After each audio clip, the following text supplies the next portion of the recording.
बहू को भगा देने वाली सास गौरैया। नल्ला जंगल में एक चिड़िया का परिवार था। उस परिवार में चाहू और सारा नाम के माता पिता और किट्टू और निम्मी नाम के बच्चे रहते थे। किट्टू की शादी हो गई, बहुत प्यारी पत्नी थी। ऐसे ही निम्मी को भी पास के ही जंगल के टोनी नाम के चिड़िया से शादी होती है।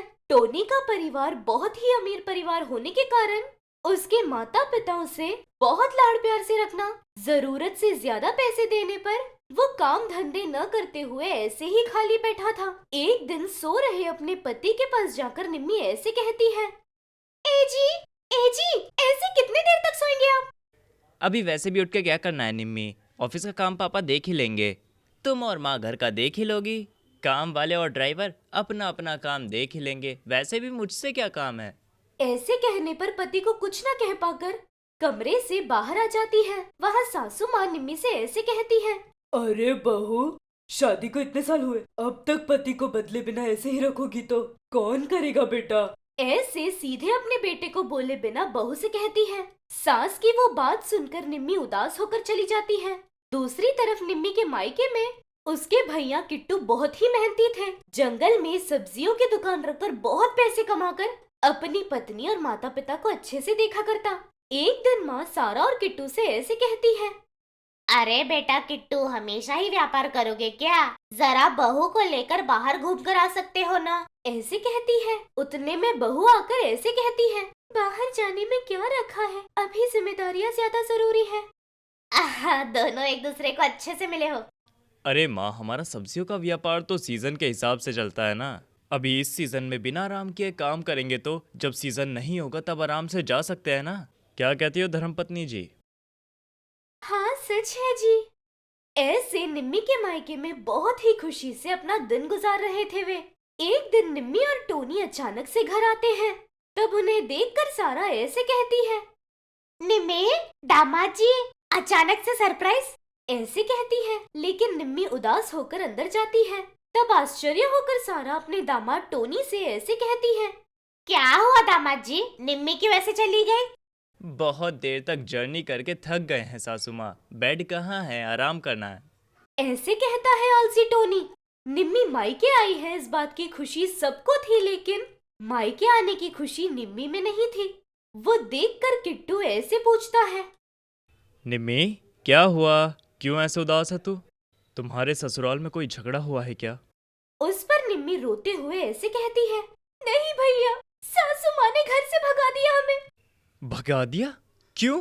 इनकी हरकतें तो पता है ना, आलसी आदमी है, हमेशा खाना सोना बस।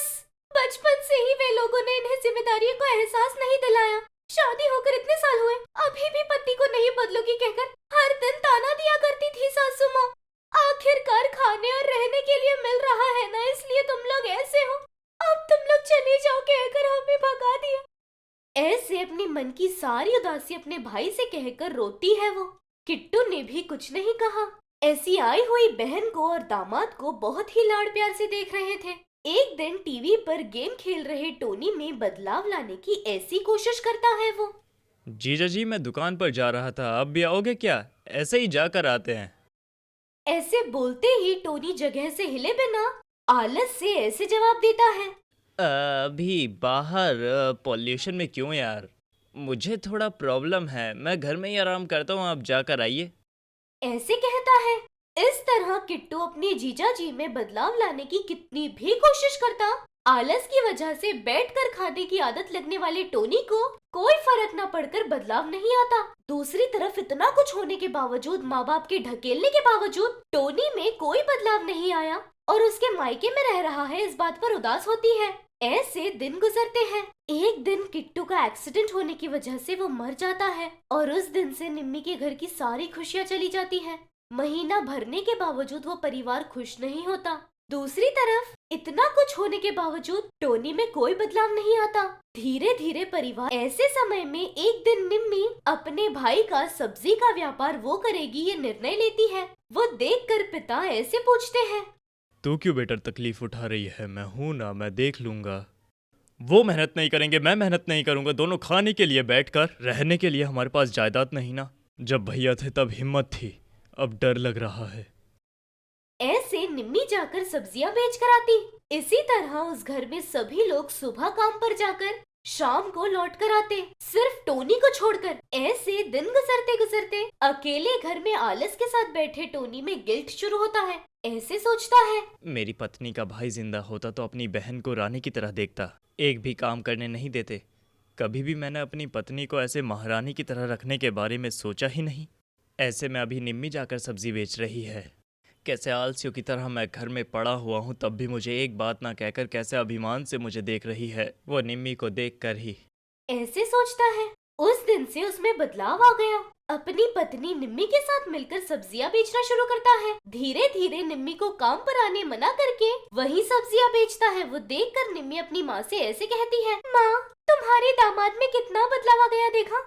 ऐसे बहुत खुश होती है।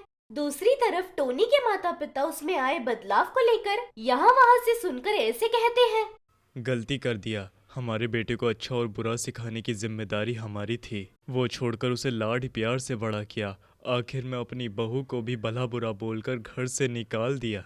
अभी उसे गलती का एहसास है, लौट कर आने कहेंगे तो कोई इज्जत रहेगी क्या? सच है जी, इसी बात को मुझे प्यार से समझाना चाहिए था। इतना कुछ कहने पर बहू कितना उदास हुई। मेरी जल्दबाजी के कारण बेटे और बहू को दूर कर लिया। ऐसे उदास होती है। वहाँ सासू माँ के घर में टोनी किट्टू की मौत के बाद पूरी तरह बदलकर उन सभी की जिम्मेदारियां लेता है। तब निम्मी टोनी से ऐसे कहती है, ए जी, आप हमारे घर के दामाद हैं, लेकिन फिर भी बेटों जैसे देखते हो, तो अपने माता पिता के बारे में सोचा है क्या? उनके बारे में क्या सोचना है, मेरे ऐसे बनने के पीछे उन्हीं का हाथ है।